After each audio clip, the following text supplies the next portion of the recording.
Hai, Assalamualaikum warahmatullahi wabarakatuh. Okay, nama Cikgu Ashikin. Okay, untuk minggu ni tata bahasa, Cikgu nak ajar tentang kata bilangan, kata sendi dan juga kata penguat. Kita akan belajar 3 benda ni minggu ni. Okay, jom. Okay, so minggu ni kita masuk topik tata bahasa. Okay, so yang pertama, jenis tata bahasa minggu ni adalah kata bilangan. Apa itu kata bilangan? Kata bilangan ialah kata yang digunakan untuk menghitung sesuatu perasa nama, orang, binatang, benda ataupun perkara. Okey, kata bilangan ni banyak jenis. Yang pertama, kata bilangan tentu. Menunjukkan bilangan yang tertentu boleh diikuti oleh penjodoh bilangan. Okey, contohnya, apa contoh perkataannya adalah 1, 2, 3. Okey, contoh ayat 2 ekor kambing. Apa maksud ni boleh diikuti oleh penjodoh bilangan? Ekor, orang. So, kesalahan yang biasa pelajar buat untuk kata bilangan tentu ni adalah, okay, contohnya cikgu bagi ayat ni, 2 orang pelajar sedang makan di kantin. Okay.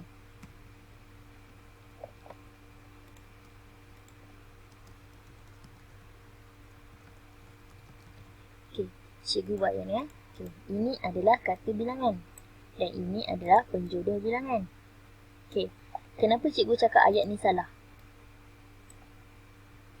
Sebab orang ni dah menunjukkan pelajar. Faham tak? So, bila ni pelajar tak perlu ulang benda yang sama dekat dalam satu ayat.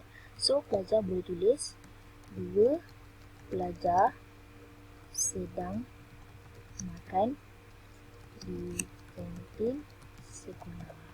Okay. Pelajar boleh tulis ayat macam ni. Tak perlu tulis orang lagi. Sebab pelajar ni dah merujuk kepada orang. Okay. Okay, contoh kata bilangan tak. Okay, yang seterusnya adalah kata bilangan tak tentu. Okay. Menunjuk bilangan yang tidak tentu, contohnya beberapa, segala, seluruh, sekalian, setengah-setengah. Okay, ini adalah kata bilangan tak tentu. Contoh ayat, segala maklumat akan dikumpulkan. Segala. Segala, so bermakna dia adalah kata bilangan tak tentu. Tak pasti berapa jumlah dia. Okay, next. Kata bilangan pecahan. Menunjukkan bilangan berbentuk pecahan. Contohnya, suku, setengah, separuh, 3 suku. Okay, contoh ayat, hanya sepertiga ibu bapa murid tahun 6 yang hadir ke majlis itu. Sepertiga. Ini adalah jenis pecahan. Kata bilangan pecahan. Okay. Yang keempat, kata bilangan himpunan. Menunjukkan sesuatu bilangan secara himpunan.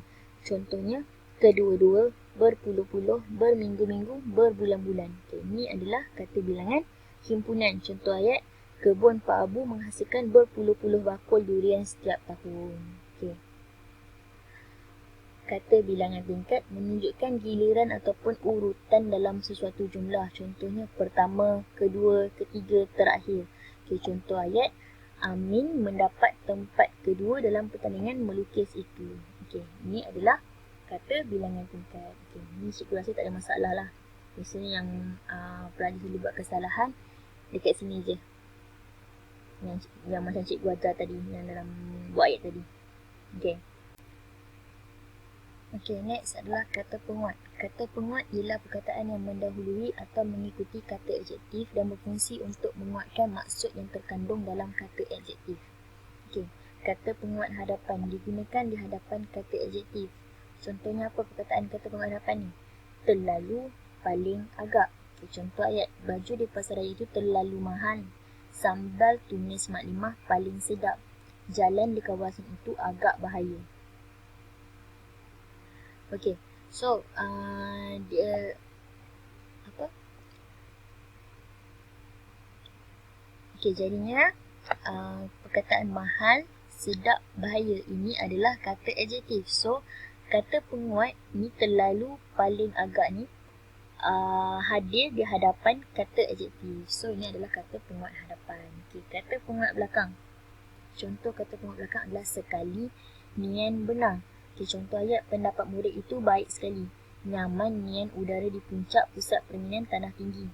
cantik, benar, mutiara ini. Okey. Baik, nyaman, cantik. Ini adalah kata adjektif. Dan kata penguat sekali, nian, benar hadir di belakang kata adjektif. Okey.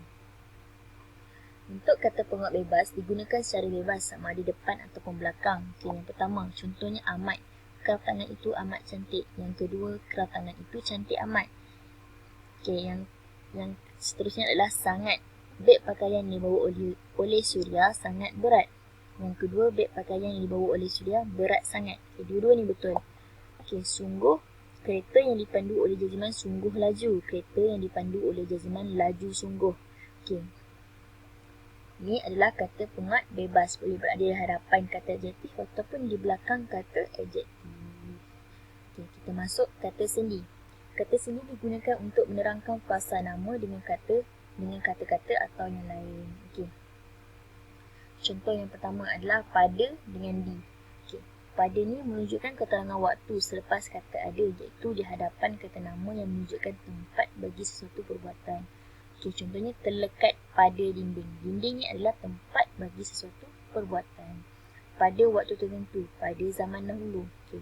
Contoh ayat, ubat itu disapu di lututnya. Salah. Lututnya adalah tempat yang ubat itu disapu. Okey.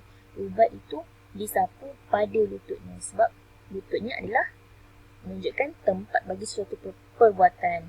Okey, so awak kena guna pada. Okey, di. Hanya digunakan di hadapan kata nama yang menerangkan tempat ataupun arah. Contohnya, terlantar di hospital. Yang kedua, bekerja di syarikat. Okey. Contoh ayat, Amin tinggal pada taman perumahan. Salah. Yang betulnya, Amin tinggal di taman perumahan. Nyatakan tempat ataupun arah. Okey.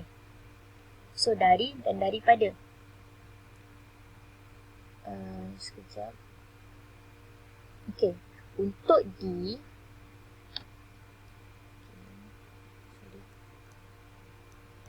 Untuk di. Okey. Contohnya, cikgu bagi dimakan. Di atas. Di tengah. Di masak. Okey. Cikgu bagi perkataan ni. Okey. Pelajar selalu confuse bila nak guna jarak, bila nak guna jarak antara di ni, bila nak guna rapat antara di ni.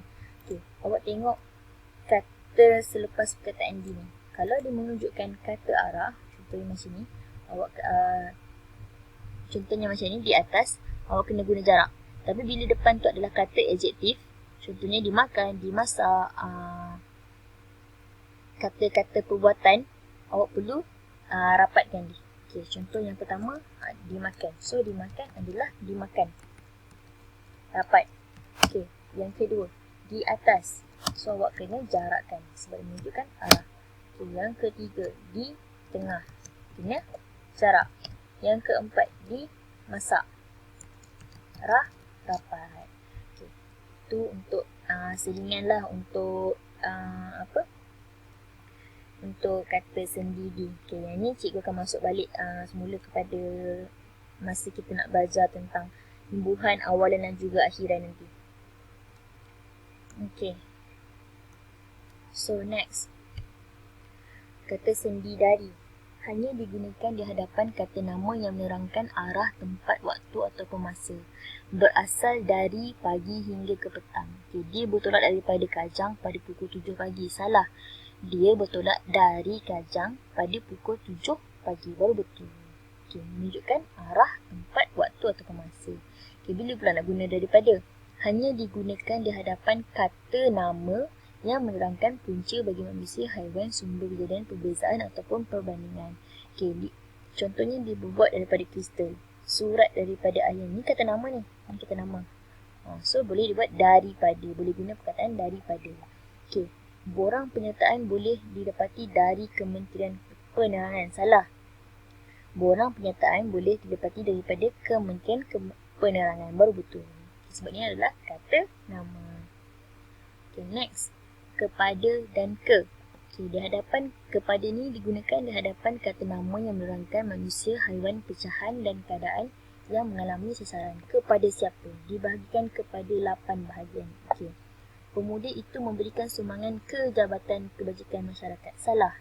Pemuda itu memberikan sumbangan kepada Jabatan Kebajikan Masyarakat. Baru betul. Kepada siapa? Okey. Ke.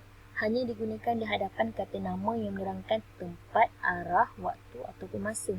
Okey. Dari pagi hingga ke malam. Bertolak ke Pulau Pinang. Okey. Contoh ayat, pinggan itu dihempaskan di lantai. Salah. Pinggan itu dihempaskan ke lantai. Dia menunjukkan arah, waktu ataupun masa, kita guna ke. Bukannya kepada. Okey. Yang terakhir adalah oleh. Digunakan selepas kata kerja pasif gigi ketiga, kata kerja pasif yang berawalan di dan ter. Contohnya, saya amat tertarik oleh keindahan lukisan itu.